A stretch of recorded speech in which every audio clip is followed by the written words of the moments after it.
You okay up there, Max? Do I need to test? Do we need to test this microphone a bit? Test. Check. Peter Piper picked. I'm good. Okay, thank you very much. Hello, all. Welcome back to another session of Episcopal 101, where anything could happen. Oh gosh, I'm sorry. No, anything couldn't happen. So anything left over from other weeks? This is our last session. So all those questions that you are that are making you go crazy, this is the time to ask them. Debbie?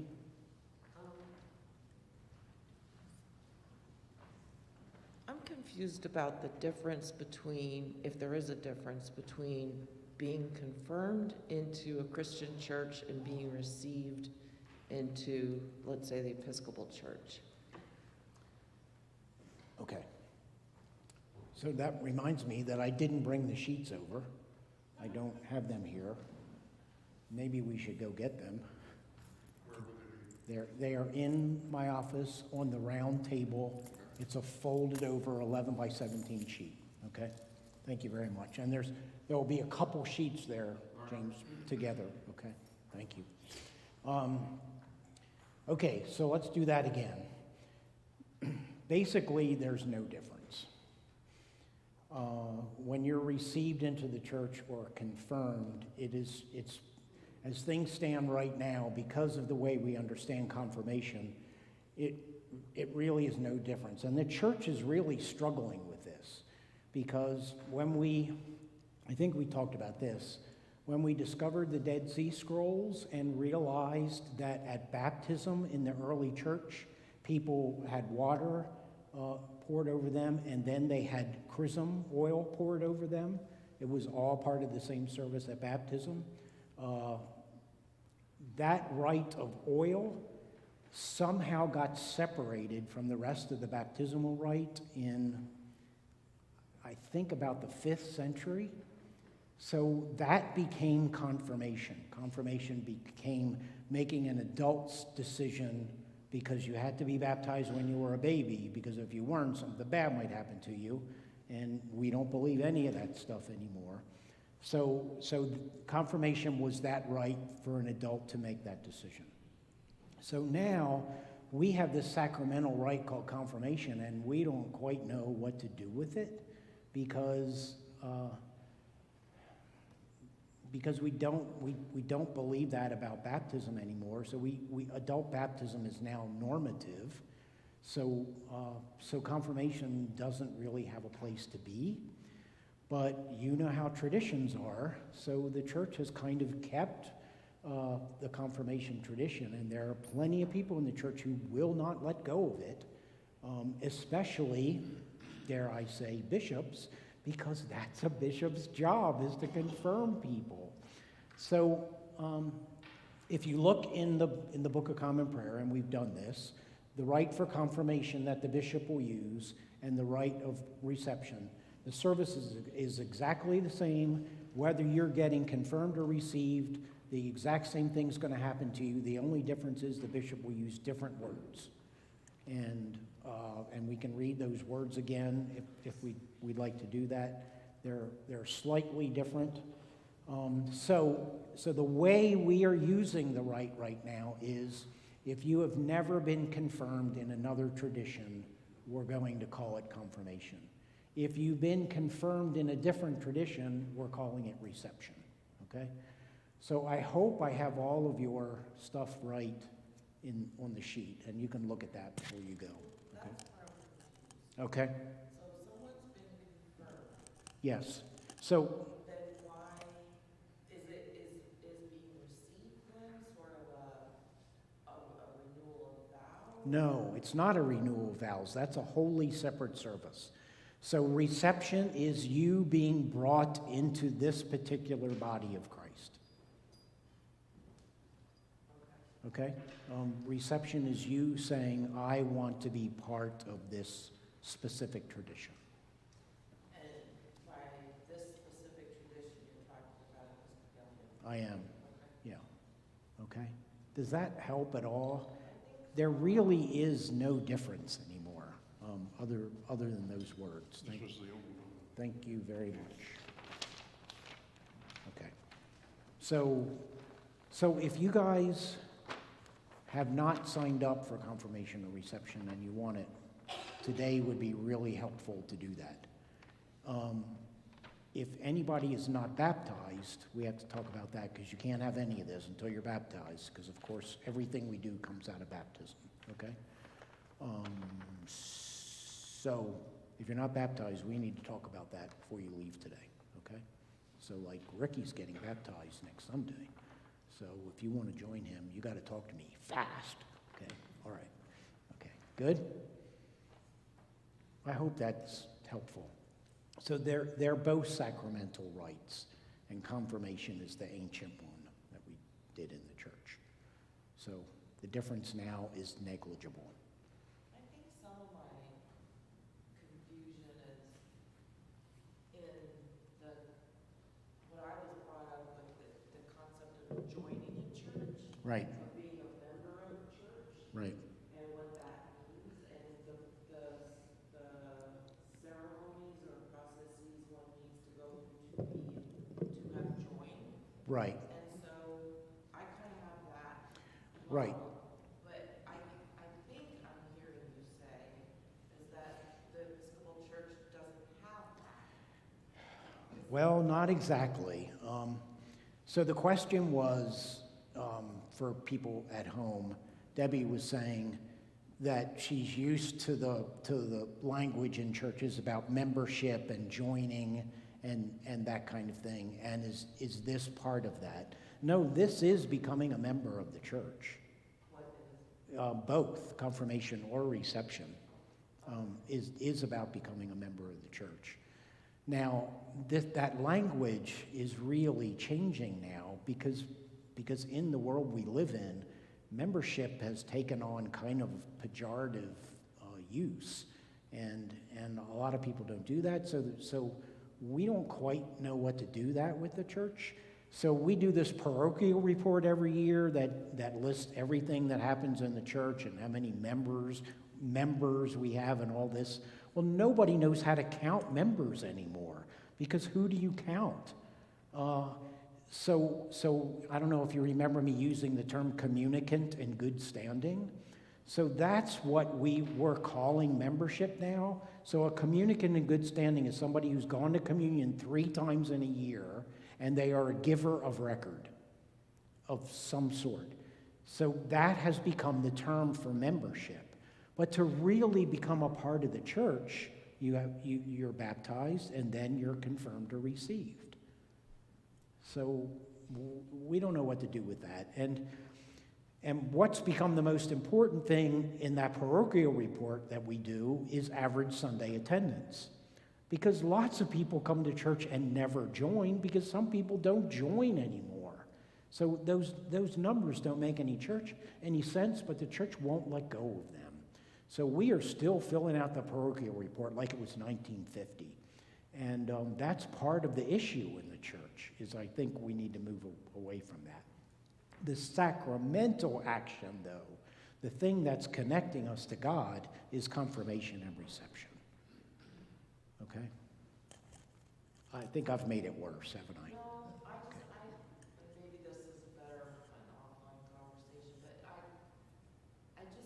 maybe part of there are a number of things here that are confusing me. One is that if all of these branches are of Christianity, Uh-huh. why would it be necessary, or I'm not sure that's the right word, to be a member of a particular branch of Christianity? Well, that is the exact question, and that's part of where we're going to go today. Does that make a difference? Is that important? And can one call oneself a Methodist, a Presbyterian, Episcopalian, a Lutheran, or whatever, without having gone through the rites and ceremonies? And I'm going to say yes, and the church is going to say no. I mean, the way things stand now, that you need to do this process to officially be an Episcopalian. Okay? Do I think you need to do that? No. But I also believe that this is a statement of faith that's important to make in some form or another.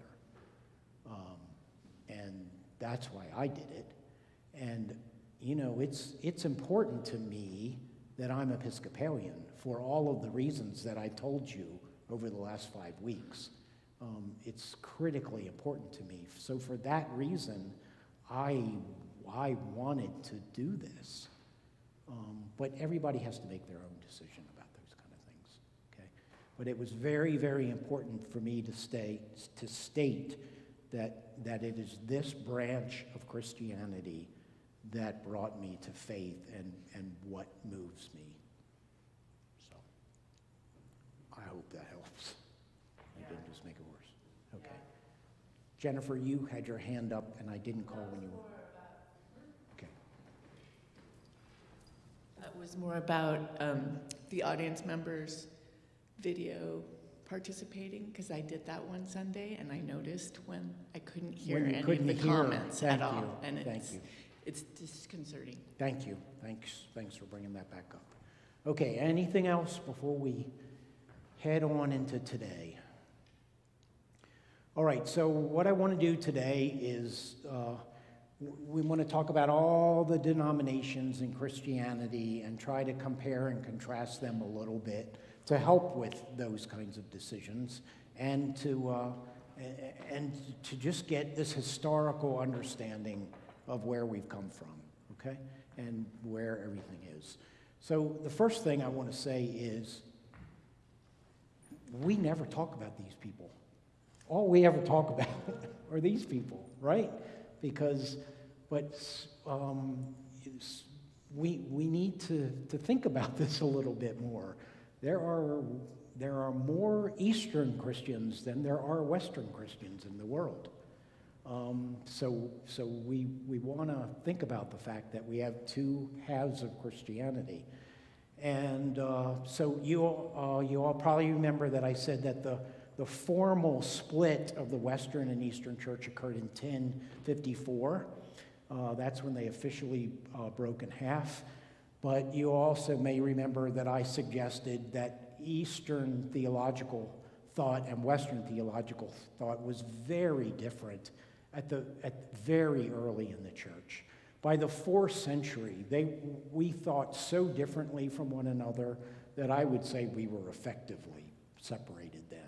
Okay, and as I've also said, in the Anglican tradition, we are in some ways closer to Eastern Christianity than we are to the West, the most important being our understanding of baptism, which is much closer to what the East thinks than where the West has come down, okay? So the Western Church, of course, began with Rome, and these are some of the first breaks that happened in the church. Of course, the Reformation is the first break. And in the Reformation, we had the 3 groups, the Lutherans, the Calvinists, and the Anglicans. Out of the Anglican tradition came the Methodist tradition. John and Wesley Powell. How's that for taking on my Colorado River thing? John and Charles Wesley never started the Methodist Church, but it was a very heavy evangelical movement within Anglicanism, and after they were gone, it became a totally different church. The Methodist Church is having its own issues right now, as you all know. They are in the process of splitting in half themselves over the gay issue, so that's there. So out of the Calvinist tradition came the Anabaptist tradition. And then I just wrote down here evangelical. Fundamental is actually much closer, but they don't like to use that word anymore because it sounds pejorative to some people. But it's much more explanatory of what the faith is. These were strictly American phenomenons that happened in the 20th century. The fundamentalist movement didn't start until 1905, and we're going to talk about that. Very, very recent things, and that happened just in America, okay? In the Eastern Church, these are just some of the churches. As you know, the Russian Orthodox, Greek, Syrian, the Slavic traditions. The Egyptian church is almost all Orthodox. Steve, could you move the whiteboard to your left a bit? There's a palm frond blocking it Yes. from the camera. Did you say to To your left. to my left? Or actually, it'd be better to your right. My bad. To my other left. A bit more. Little more? A little more. Little more. One more nudge. All right, we're good. What phone's France in the way? The one closest to you, that one. Yep. Thanks for bringing that up. Yep. Thanks, appreciate it. All right, we're good. Can I go back some then? Yep. So I can stand here? Okay. I wasn't sure, I took the first one. All right, good. Okay. Interestingly, as late as 1800, most Christians in the world were Russian Orthodox. As late as 1800. Of course, that all changed with what happened in Russia, but that's very good. So,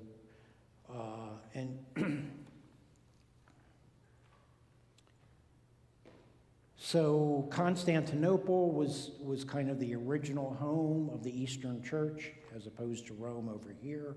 The important thing is that there was never a Reformation in the Eastern Church, okay?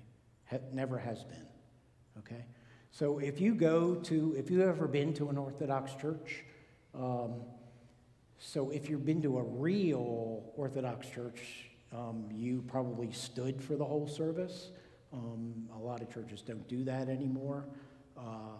But the liturgy that you experience is very much the same liturgy that was in the church in the 4th century. So nothing much has changed on that front at all. Remember, we talked about icons in the Eastern Church, how important icons are. If you've ever been in an Orthodox home, I'm sure you've seen icons there. Very, very important to that tradition. The Eastern Church is much more mysterious than the West. It's much more about mystery and not quite understanding all of this. And that's a big part of the Orthodox tradition. Here you go. Okay? On this side, yep. I believe that the Bulgarians are not underneath the Russian church. I think the Bulgarian Orthodox is a separate church. Yeah, I didn't mean to suggest that they were coming out of each other here. I was just listing them because they had no Reformation. I'm just listing parts of the Orthodox tradition. I'm sorry, I didn't mean to suggest that they came out of each other. I totally listed them separately. You're right, you're absolutely right. Okay? Okay. On the western side, again, one of the main differences in the church is between the Roman Catholic tradition and the Protestant tradition that happened during the Reformation. And I think one of the easiest ways to quickly understand the difference between the Roman tradition and the Protestant tradition is the Catholic tradition is mediatorial, meaning that you need somebody between God and you to get to God, okay? And in the Protestant tradition, that's true. Not true. You don't need any bleeping priest in the Protestant tradition, okay? You may have a priest, but you don't need me to get to God. That's one of the main differences between the Roman tradition and the Protestant tradition. Okay? All right. Good? All right. What's on the other side? I forgot.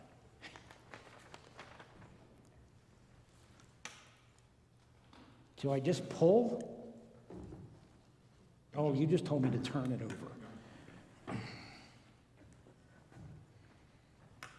priest is too dumb to figure out how to use the thing. We're in real trouble, right?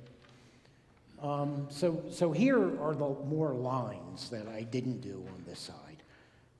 So out of the Reformation came the Lutheran Church, the Anglican Church, the Anabaptist Church, and eventually the Presbyterian Church. Out of, as we talked about, out of the Anglican tradition came the Methodists, and out of the Anabaptist tradition, interestingly, came the Mennonites and the Amish and the Society of Friends and the Quakers and the Church of the Brethren. Interestingly, in today's world, if somebody from one of these traditions goes to a place where there is not one of these traditions, most pastors in those churches tell them to come here, to come to an Episcopal church. So theologically now, we are really close to the Church of the Brethren and the Mennonites in different ways, but especially down to Church of the Brethren. Okay? Yep. Is Anabaptist the same as Baptist? Is Anabaptist what? Is Anabaptist the same as Baptist? No. No. So Anabaptist was the So what are original Baptists? tradition that began with baptism of believers. So they didn't baptize babies. And yes, out of the Anabaptist tradition came the Baptist tradition. Yes. Okay. And But it's a where is totally different thing. Where is the United Church of Christ? We're going to do that. We're going to do that next. I'm going to put all those in. Okay, so I'm out of board space, so here's what I'm going to do. In today's world, the main difference between congregations is, I can't see you guys. I'm going to have to move this.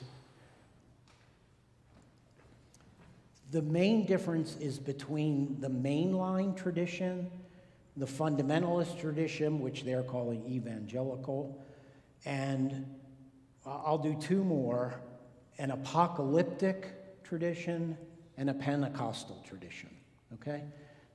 Some people put all of those, the Pentecostal, the apocalyptic folks, and the fundamentalists in the same group. I'm going to just separate them so you see the difference a little bit, okay? So, in what is still called the mainline tradition is us, is the Presbyterian USA Church, the United Methodist Church, as things stand right now, the ELCA Lutheran Church, and some of you know that we are in a complete concordat with the ELCA Lutheran Church. Lutheran pastors can serve in Episcopal churches and vice versa. We had a Lutheran pastor here, Kimberly Law, a couple years ago. The UCC Church, which came out of the Congregationalist tradition, okay, in the Northeast.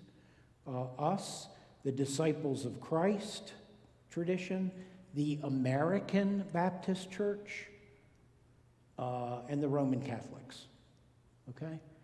I think that's the main group of mainline churches.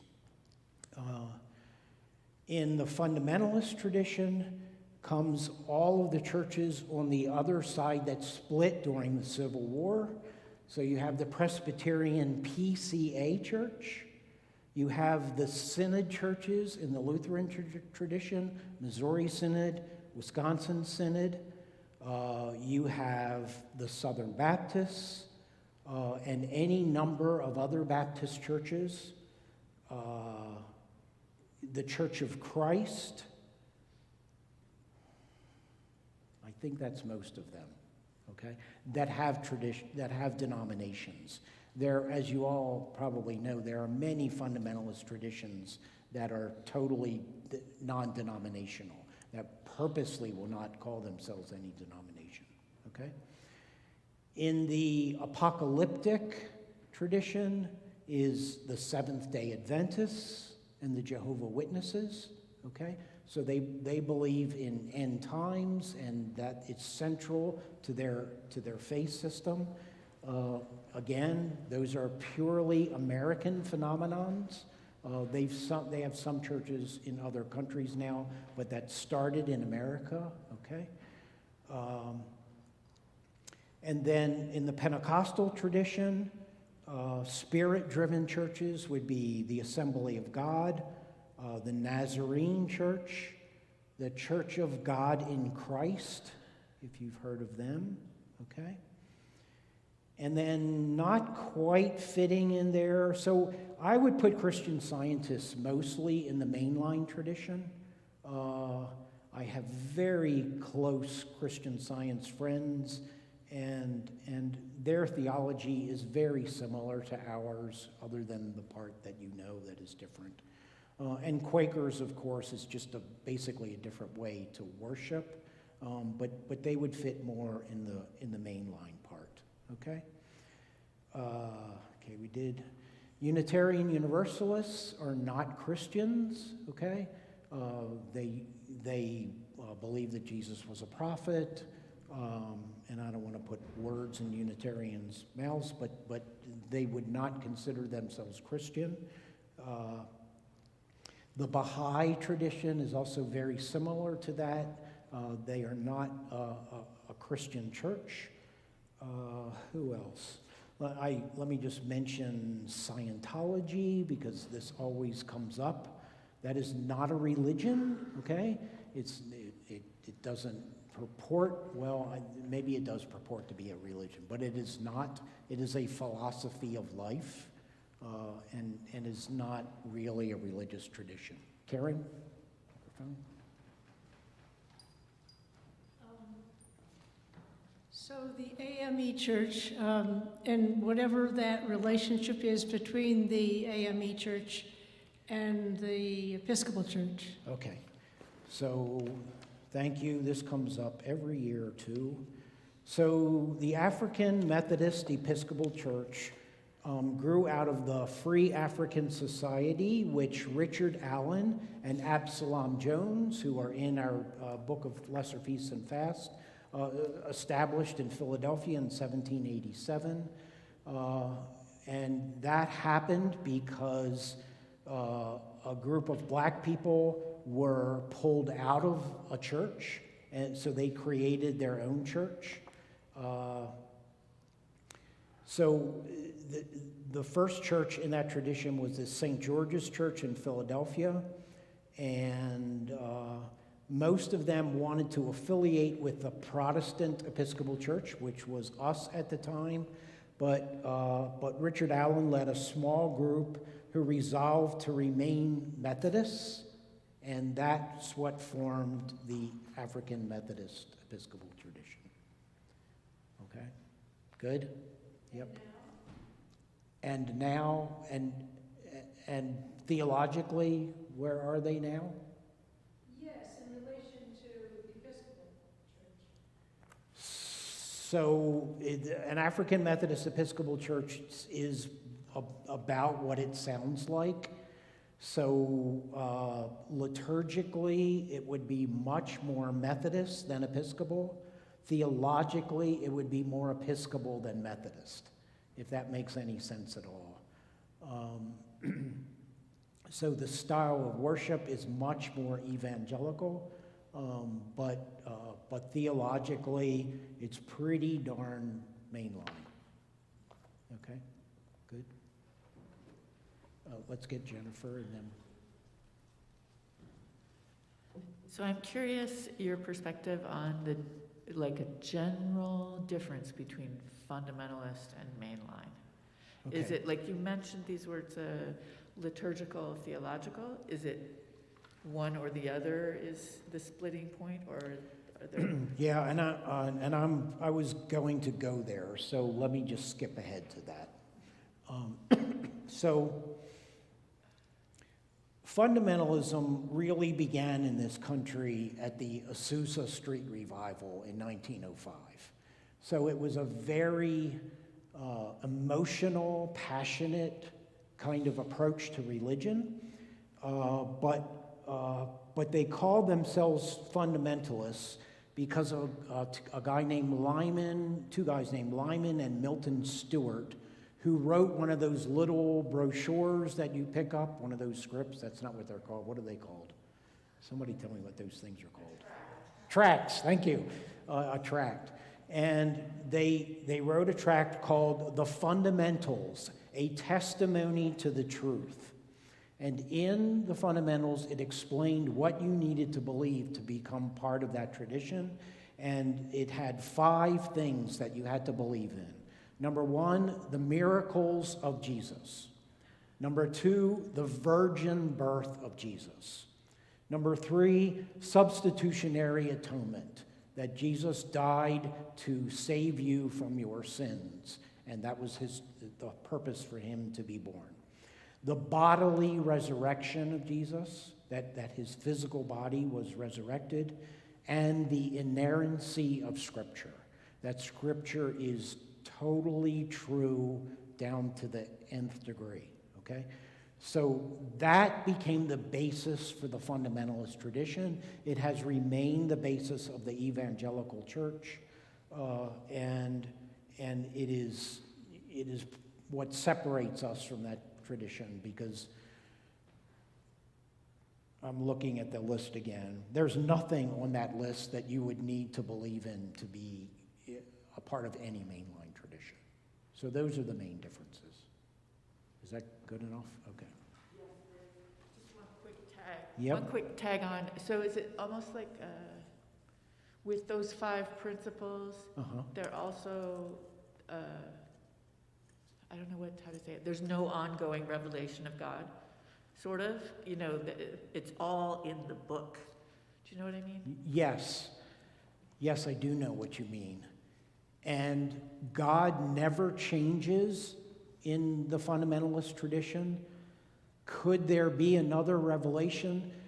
I'm not comfortable speaking for a fundamentalist there, but what I can say is that Karl Barth's understanding of the fact that Jesus came to earth and became a human being was a one-time event in history forever and ever.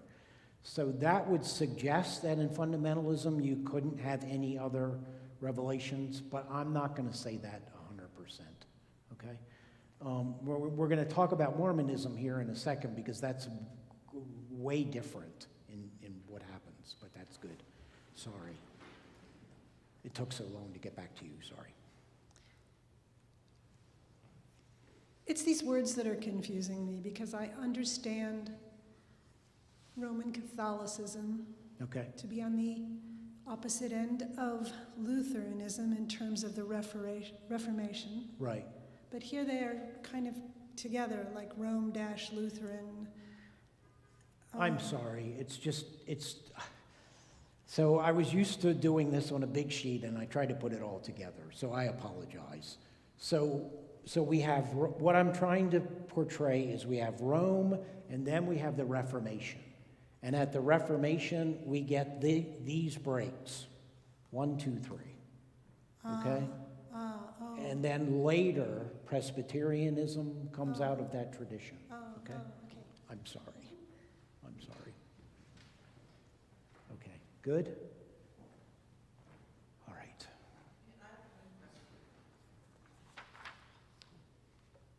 What happened to the Calvinists? So there are plenty of Calvinists now. So Presbyterians came out of the Calvinist tradition, okay? So that basically became the Calvinist tradition, the Presbyterian tradition. Now today, there are plenty of Presbyterians who would totally wash their hands of John Calvin in every way. And those are basically the Presbyterians who call themselves USA Presbyterians. It's the PCA Presbyterians that still believe in the whole Calvinistic approach, okay? And I had Calvinists on the other side, but anyway, does that help? Okay. All right, so I thought I would just talk a little bit about some of these interesting 19th century American church movements, because we're so different from the rest of the world in this, and they're just all over the board. So I just find this so interesting, what happened in this country. So one of the groups that started in this 19th century American church movement was the Disciples of Christ. And today we are theologically very close to the Disciples of Christ. In my clergy group that I have, we have a couple Disciples of Christ folks, and we're really, really close now. So the Disciples of Christ movement began as an ecumenical movement. It's suggested that all Christian doctrine should be reduced to, do you accept Jesus or not? So they tried to make it really, really open. And the whole idea was that it would be so ecumenical that it would not be a denomination, that it would just be a group of people trying to bring everybody in the Christian tradition together. But as we do as human beings, they eventually became their own denomination, and they are now, okay?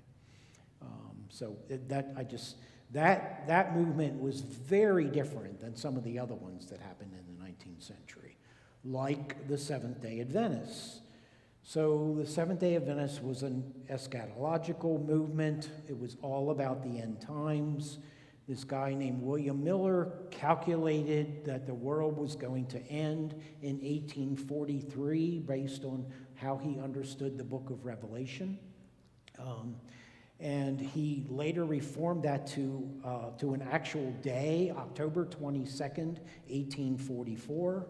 The Seventh-day Adventists moved the Sabbath back to Saturday, and they still, to this day, their Sabbath is on Saturday, and I personally think they're absolutely right about that. The Sabbath was Saturday.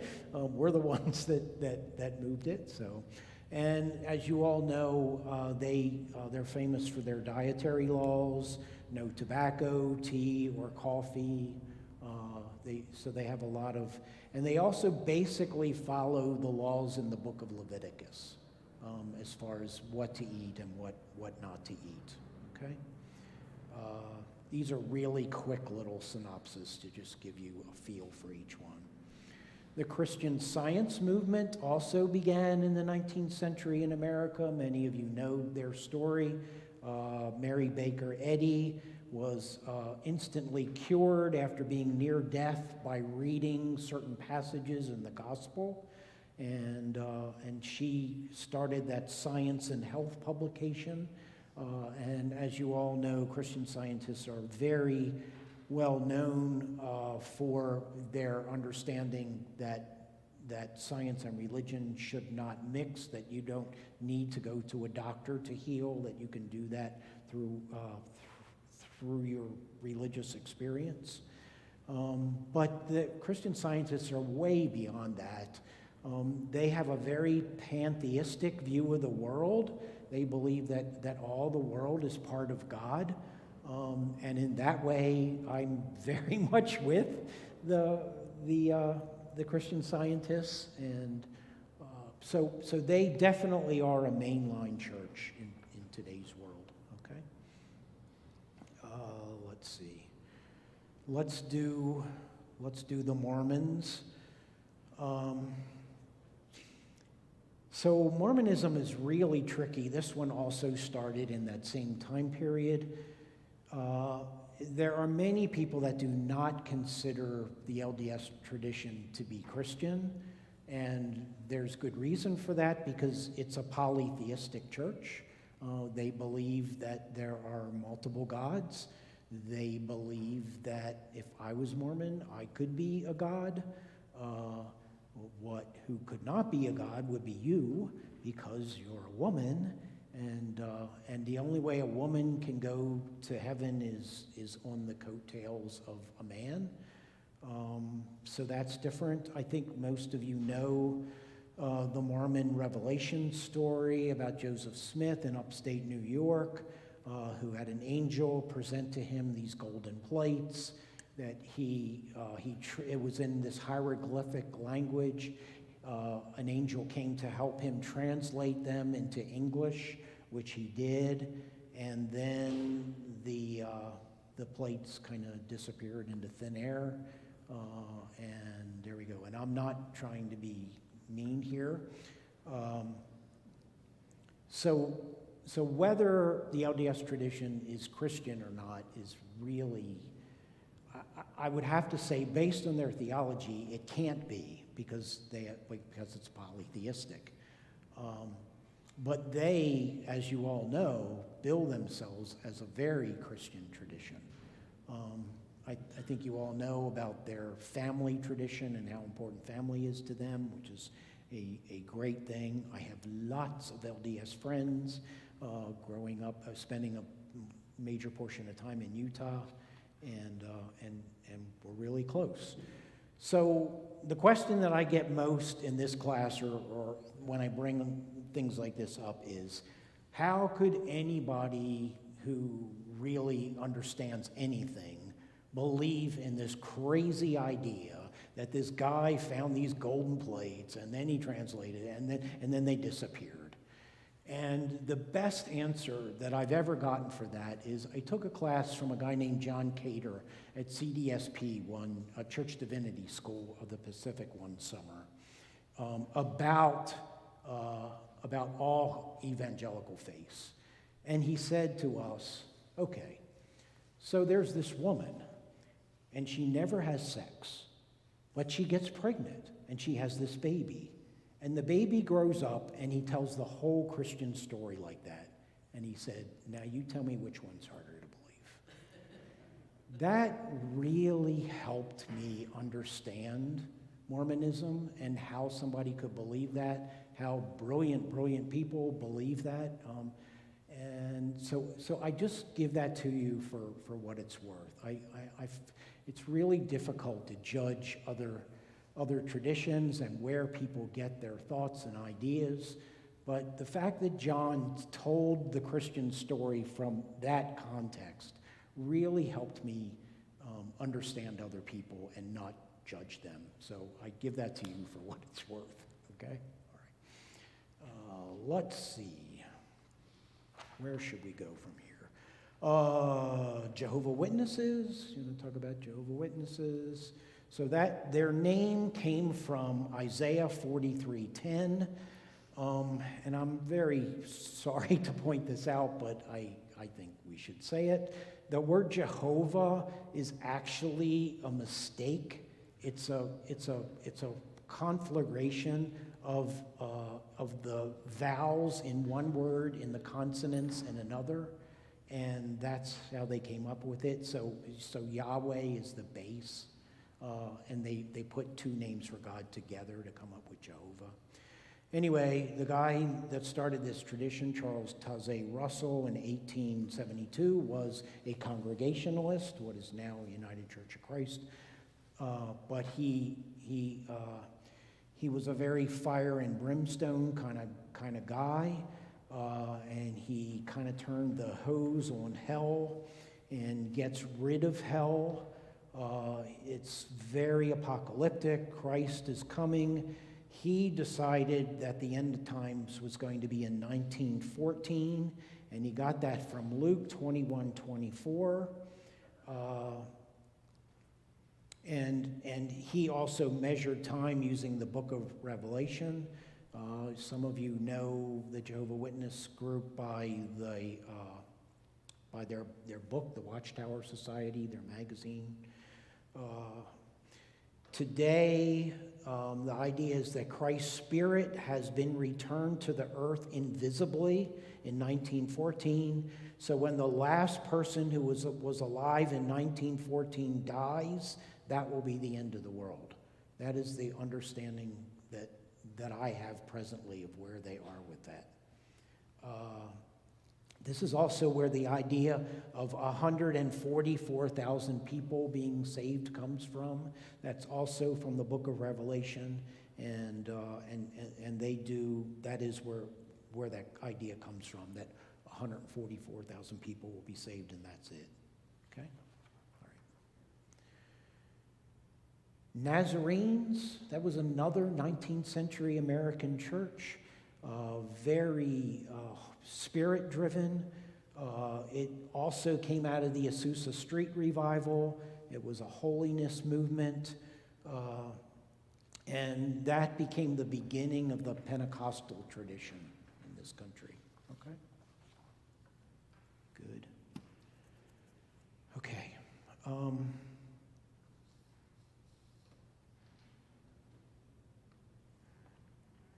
Anything else? What else do you want to talk about denominations before we start to have our next conversation here? Debbie? I'm not sure if this is what we done. Thank you. I'm not sure if this is what you meant, but I've become really curious and interested in this whole white Christian nationalist movement. Yeah. That Good. I've been understanding started in the 1920s or 30s, which seemed to be this conglomeration of Christian, like there was Father Conklin, the radio priest, who, but yet it wasn't Catholicism, it was so, and now it's kind of, yeah, so I was wondering if you might be able to speak on that a little bit. Yeah, so I urge you all to look at the YouTube video that we recorded here when Doug Padgett was here. He has a really good understanding of Christian nationalism, so I'm gonna suggest that to all of you. But Christian nationalism absolutely comes out of the fundamentalist movement. There are other pieces that came from other places, but it is a very it is based on the inerrancy of Scripture, combined with this political fervor that suggests to people, I don't know where else to go with that. That suggests to people that things that are happening in the news are things that were reported on in the Bible.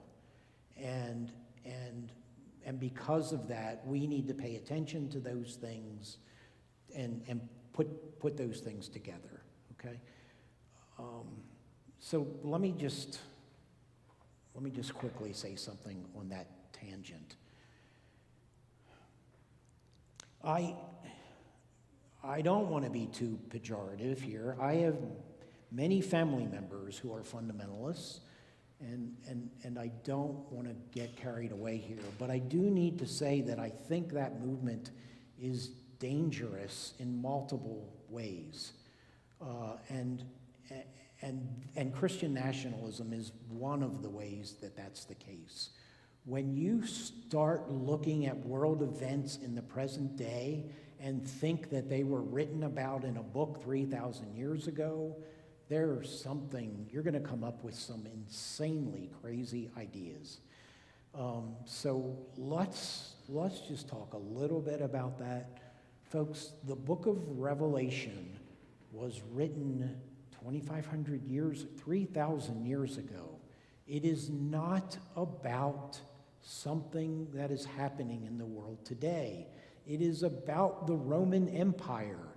It was code language for people that were being beaten up by an empire tremendously, as we talked about today. And they wrote this down in code language to say to people that this empire is not going to last, it's going to go away, and we are going to be okay. So hang in there, stick to where we are, protect yourself from this, and it's going to go away. When people take that book and say that it is about 2024, that's just insane. And let's remember that people said that in 1924, and 1824, and 1724, and 1524, and 1020. It was written about the Roman Empire, not about any of us. And I think that's how we get to those kinds of crazy things. But Doug explains the whole group really well, okay? All right. So I wanted to talk a little bit about where the church is going, and God knows where the church is going, but I thought it would be good to just have a conversation around that a little bit. Did I talk about Phyllis Tickle's book, Great Reformation at all? Okay, no? I might have, okay. So Phyllis Tickle wrote this really short, easy-to-read book called The Great Emergence. And in it, her basic premise is that every 500 years, the church changes immensely. And she points out that in the year 500, actually 440 or whatever it actually was, when the Roman Empire collapsed, the church became something totally different from what it was. And we don't need to talk about all those differences. You know what happened to the world. The church went into a hole. The church then protected all the documents that we had, and the church became something totally different than it was when it was under the Roman Empire. In the year 1000 is the split between the Western and Eastern Church. In the year 1500 is when we had the Reformation, the Protestant Reformation, and the church became all of these different things. And she suggests that, Phyllis is not with us anymore, but she suggested that we are now in another great movement in the church. And I totally agree with Phyllis. What the church is today is quite different than it was 10 years ago, and this change is going to, I think, is going to continue to happen. So the ways, the words that we've been using to try to describe this new church that's coming out, the two words that have stuck the most, I think, are emergent and emerging. And those are the words that Phyllis used too. And what those words came to be, to represent about, how old am I? I guess it's about 10 years ago, were those two categories, emergent and emerging. And the emergent church became the churches that left all of the other denominations and started making this new thing. And they were called emergent churches, and it was very exciting, and there was lots of activity around this and what that was going to look like, and this was the post-denominational thing that people were talking about, that we were going to create this thing that was beyond denominations. And what happened in almost all of those emergent churches is they talked about, okay, so how are we going to worship? How is this going to be different than what we've done before, but still hold on to the tradition and those kind of things? And most of those churches that I'm aware of finally said, okay, so 1 week we're going to do a Methodist kind of service, and the next week we're going to do a Lutheran kind of service. And the next week, we're going to do a Disciples of Christ kind of service. And the next week, we're going to do an Episcopal kind of service. So it ended up not being a new church. It was basically what we've been doing with a different cover on it, okay? Then the other half of this movement, and this is the kind of stuff social scientists are really looking at closely. And the person that I know who has done the most work in this is Diana Butler-Bass, who many of you have heard. Diana was here a couple years ago, and she was just at St. Albans because Father Richard brought her there. So anyway, she said there's this emergent group, and then there's this other group called emerging. And the emerging movement was happening within denominations. It was churches that said, we're going to do this new kind of thing, and we're going to represent it in using the liturgical language of the ancient church, but do it for a new generation, for new people, in a new setting. So Grace St. Paul's is basically an emerging church.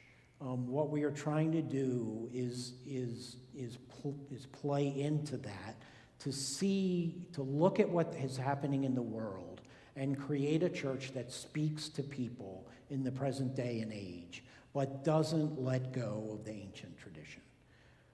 So that language is changing again too, and people aren't using those words all the time, but that's kind of the way I see how this is coming down, and it's those two different approaches that I think something big is going to happen out of this. And if you look at what we're doing here compared to other Episcopal churches or other mainline churches, you'll see the differences. Diana Butler-Bass wrote a book called Christianity for the Rest of Us, and she had 10 signposts that pointed out what these churches were all doing that they had in common. And she was talking about churches that were growing exponentially and were creating this new thing. So I don't have those 10 signposts in front of me, but it was about how you were caring for people. It was the pastoral care stuff. It was the way we were changing how we were worshiping and what that looked like liturgically. And it was a way of connecting with people that we hadn't been doing in the past. And I think that those 10 signposts are pretty clear that they are the right things. And I know that because I went down the list with her at this conference at the Washington Cathedral years ago, and she said to me, "Dang it, I wish I had known about your church when I wrote this book, because my parents live in Scottsdale and I could have just come right there." But the 10 things that she came up with are pretty representative of this change that's happening in the church. So I'm in the camp that the emergent thing is not going to happen. I don't know that we're going to get in a post-denominational age. Maybe I'm wrong, and I kind of hope I'm wrong. But I'm not imagining that denominations are going to go away. Episcopalians think so differently than even Lutherans, the people that we're in a concordat with, that I'm just too close-minded, but I'm not seeing a way we're gonna close all of those gaps. And I'm not, as beautiful as it sounds to have all of us worshiping together, we're all different, and we all respond to different things. And as much, gosh, I hate to say this, as much as I would love for this congregation to be totally mixed culturally and economically, it's really hard to do that, because the way one person responds to God and connects to God is different than other people. So we do our best here to try to create things that are going to speak to multiple people in multiple settings. And we're doing our best. But I know there are some people that this is never going to speak to. And so I've kind of given up the ghost that we can be all things to all people. I just don't think that's fair, and I don't know that it's even the best thing. So this is all really personal stuff. So, yep. So what would be the goal of mushing all of these nuanced ways together? So the question is, what would be the goal of putting all of these traditions together and creating this thing? Well, for one thing, it sounds beautiful. It sounds beautiful that all of us could come together and worship together the same God, and despite our cultural and philosophical and economic differences, that we could do this together. It's a beautiful vision. It's kind of a kingdom of God vision. So I get it. I just don't think that it would be helpful because people are too different. So, yeah, but it's kind of a dream scenario where that everybody could come together. And the whole ecumenical movement is based on that we're all close enough that we can become one group. And the Episcopal Church has been on the forefront of the ecumenical movement since 1920. We wanted this to happen, and we've tried to do this. I just don't think it makes sense. I think we can be ecumenical. Like, I have many, many friends from many other traditions, and we work closely together, and we occasionally do services and things together. But to think that we would meld into the same thing, I personally don't think that's even helpful. So you agree? Yeah. I agree. Okay. How about like respect and curiosity? Exactly. about each other? Exactly. I mean, and not only that, but we learn from each other. We learn so much from each other. I have learned so much about God from my Islamic friends especially, and my Buddhist friends. I've learned so much about God because their understanding is so totally different than mine that it really helps me. And I think I probably said this to you. The easy example for me is that, God in the Muslim tradition is the holy other, this being that is so special and so separated that you can't even understand what God is really all about. That's why Muslims don't want to ever have an image of God. And that's true. It's absolutely true, and I've learned so much about God because of that. But at the same time, the intimacy of the idea of being able to be connected with God so closely that God became a human being is central to me. But, that would be anathema to a Muslim. But when you put those two things together and see that God's both of those things, what a gift that is. Why would we want to give that all up? I'm with you there. Yep. Tim? Yeah, I'm not sure how to ask this question, but we're talking about different schools of thought or ways of thinking about faith and Christianity, but I'm also interested in what's happening to church and church attendance from another point of view. Yep. And that is that some are, in my view, it seems to me like not very theological at all, but rather more pop psychology. They're more about just feeling good and not thinking and just picking out little things that sound nice. Yep. And say it's biblical, and it's really not very intellectual. I mean, some of your sermons, some of the sermons in this place, you really have to listen to. You have to think. And I've been to some churches where it's, no, let's not bother thinking, let's just feel good. Right. And that seems to me to be growing and popular, and I don't know what you can say about that. No, I think you bring up a good point.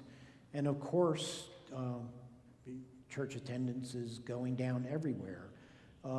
Don't think that that's a mainline experience either. The evangelical churches are dropping in numbers precipitously now, way more than we are, for that reason. And for a lot of time, those evangelical churches were being the church of what's happening now. And it was theater. It was what speaks to you in this situation. And it's, and I'm not speaking for all evangelical churches, of course, but in a lot of the mega churches, it got to the place where this was all theater. You were presenting something to make people be entertained in one form or another. Well, I don't think that that's helpful at all, and it's just been in the last few years that those churches are realizing this isn't working, because people might respond to it initially, but where's the connection to God?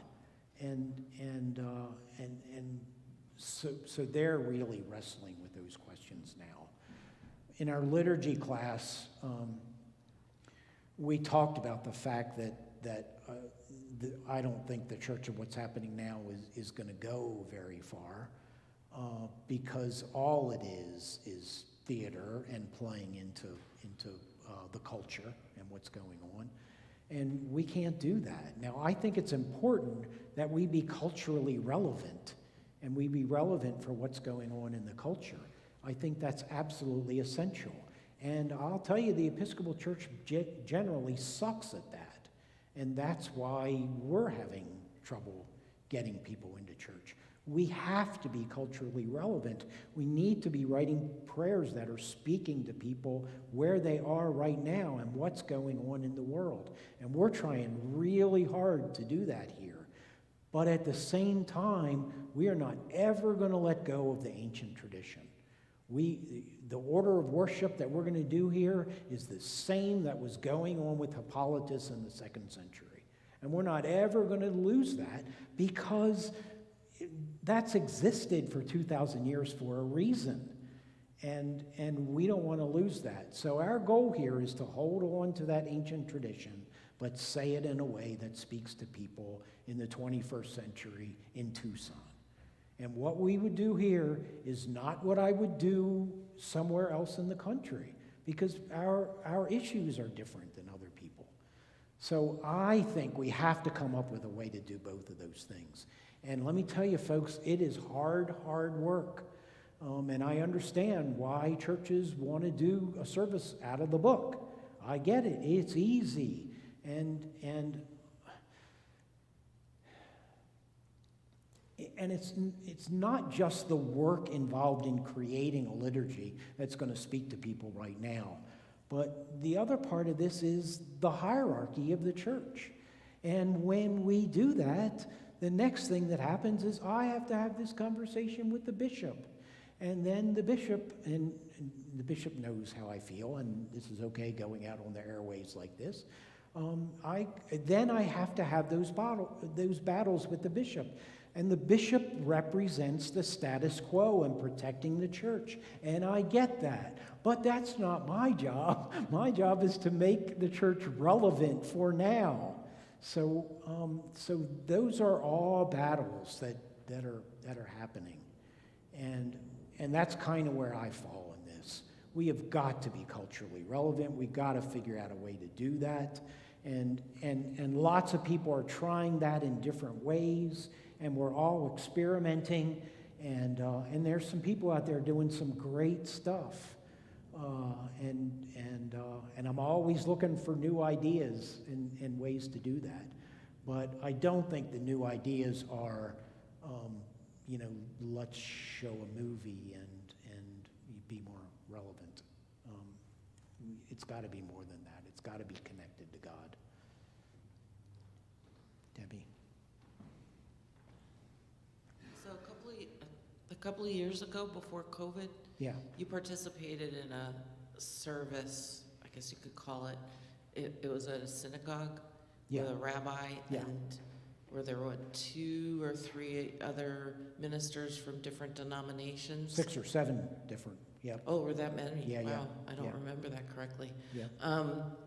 And I personally ate that up. Okay. I loved it. Okay. And I'm wondering if we might start to see something more like that, rather than Yeah. we all worship as one in one umbrella, but to celebrate our differences and find a way to bring our differences together, respect our differences, and offer our differences to each other, that kind of, like, Thank you. ecumenical kind of Yep, thing. thank you. That's exactly what we're trying to do. And that is why on Good Friday, we're bringing the gospel choir here, okay? Their theology is crazy different than ours. And it was really difficult coming up with hymns that we could do, that we could live with, and that they could live with, but we did it. And so we're going to do more of that kind of stuff now that we're hopefully in a different age with COVID. We were going to do the interfaith service for Thanksgiving, that same service at that same synagogue, and that congregation and the rabbi was hurting so bad because of what was going on in the Middle East that she couldn't do it. She just could not bring herself to do it. I also asked her to come here and do a Passover service for us. This is the perfect year for that because it's one of those strange years when Passover and Holy Week aren't in the same time. So I asked her if she would consider doing that we would do all the food and cook everything for her, if she could just preside at the service.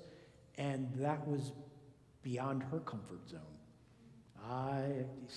And I'm used to doing that because in the last church I was in, we had a Passover every year, and I had Jewish people run it. It was in a tiny town, so the Jewish people loved that they had a place to do Passover, and they were all excited. So we just opened the place up to them, and they did the service for us, and we got to be a part of it. So yeah, I'm always looking for ways to do that, and I'm hoping now that we're in a different phase of COVID, that we'll be able to do more of those, because I'm with you. I think anytime we can bring our communities together to do that. During COVID, we did one of those services online. I don't know if any of you took part in that, but we had 6 or 7 churches, and we did a service together online. That was really crazy difficult, but it worked. And that's why I have this relationship with other clergy from other denominations. We're always looking for ways to do that. But we fall into the same trap too. We're all so busy and it's really hard. But we have to push ourselves to do it. So thank you for that reminder, and we will keep trying to do that. I actually was thinking of it in terms of fundraising as well. Would be sort of an ecumenical fundraiser. An ecumenical fundraiser is what Debbie said. Yeah, where absolutely. The funds are kind of split between the different, but to just this more of coming together and working together even with Yeah. our differences. Yep, we need to do it more. And I think that is the model, that we just have some ecumenical services that we do together and then do our other worship together.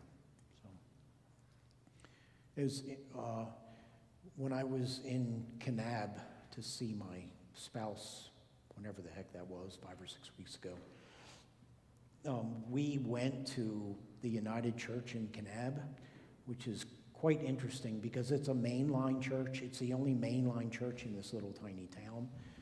And so that church is being sponsored by the Methodists, the Presbyterians, and one other denomination. I can't remember which one it is.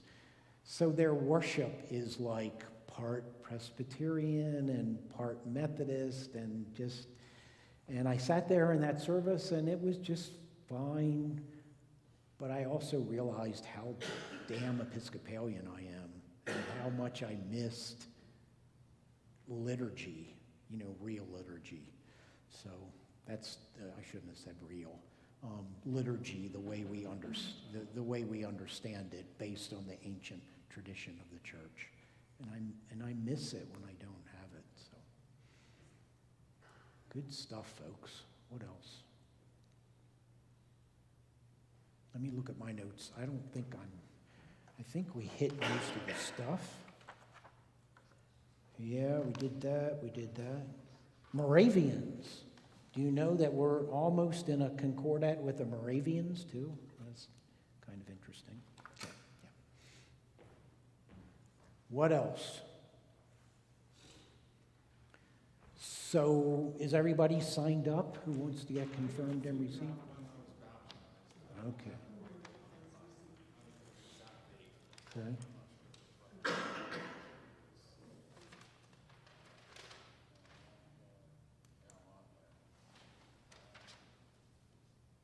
You got it?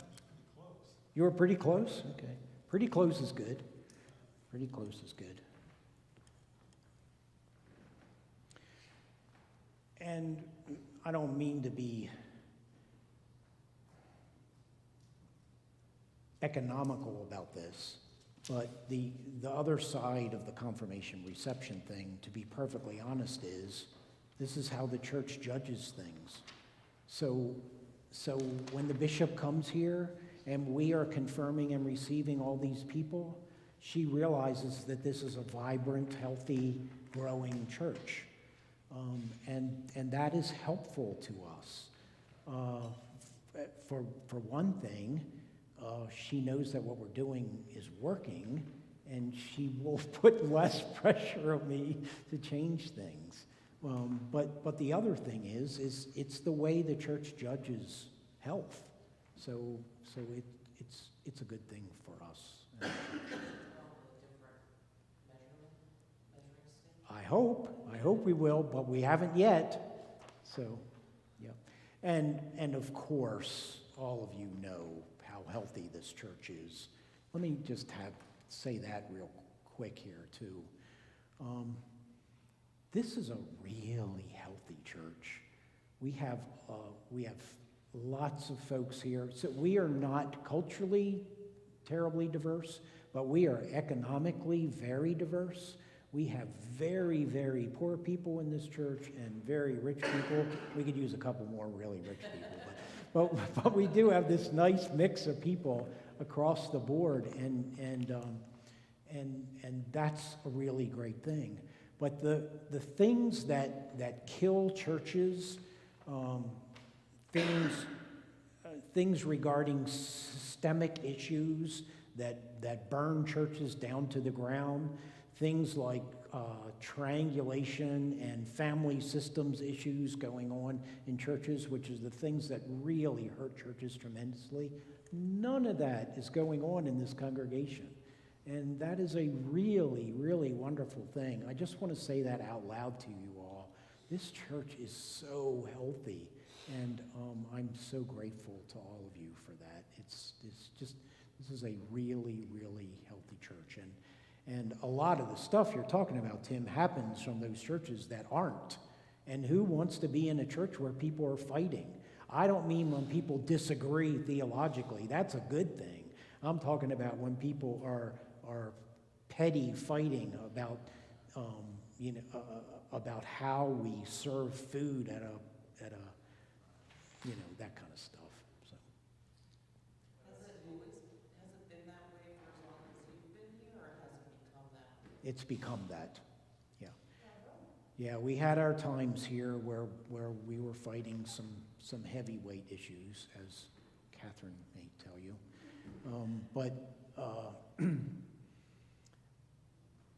but those days are gone. So, and that's hard work too. You know me, I sit in the back, but I'm You okay to talk into this? Can you do it? You can do it. okay. I'm kind of a person that likes to sit in the back and an observer, and I'm a cradle Episcopalian, and a lot of things have happened in this building for my family, Yeah. and my parents helped start St. Paul's, and just on and on and on. But my mentor, who was not a faith follower, one day we were having coffee by the fire in her house, and she said to me, the Episcopal Church is for, not against. And I thought, after being a part of it forever, it's really true. Now, we've had our theological issues, and they've been very public and and also the three-legged stool thing, it's really about that. And Steve has done a lot to make that happen. Tradition, scripture, and reason. How he does it, I tell him, I think God tells him, and he just looks at me and walks away. But anyway, that's it. Yep, if you take nothing else from this about our tradition, that three-legged stool is great to remember. So, scripture, as Martin Luther said, tradition, as the Roman Church had, and reason, putting it all together and thinking it out. Really, really important to us. Yes?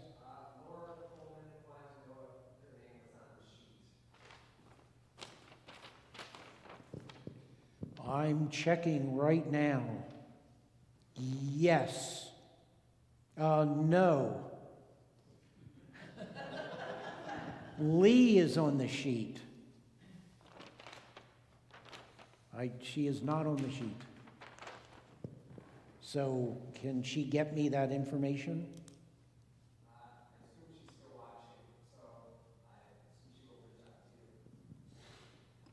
Yes, her husband is on the sheet, but I don't see her.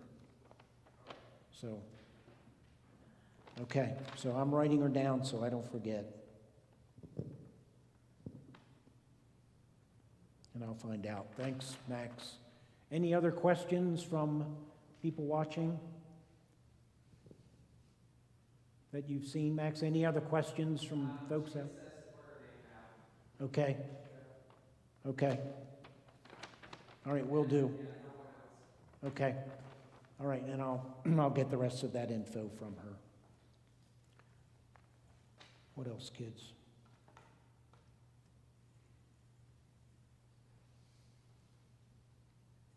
Did we do it? All right. We still have 7 minutes, so we're good. So we made it. Thank you all very much for participating in this class. Thanks. I know it's a lot of information, but I really appreciate you taking part and joining us for this, okay? So Bishop's visit is April 14th. If you're getting confirmed or received, you need to be here at 9 o'clock to meet with her, okay?